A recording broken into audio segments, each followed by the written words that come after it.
নামাজে 12,000 বিষয় রহিয়াছে। সুফিগণ বলেন, নামাজে 12,000 বিষয় রহিয়াছে, যাহাকে আল্লাহ পাক 12টি বস্তুর মধ্যে সীমাবদ্ধ করিয়াছেন।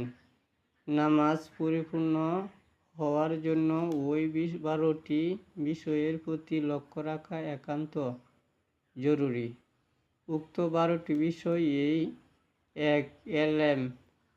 হুজুর সাল্লাল্লাহু আলাইহি সাল্লাম ফরমাইয়াছেন, মুখ্যতার সহিত বেশি আমল করা অপেক্ষা এলেমের সহিত অল্প আমল উত্তম।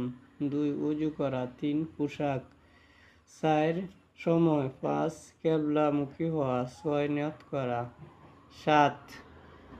তাকবীরে তাহরিমা। 8. নামাজে দণ্ডায়মান হওয়া।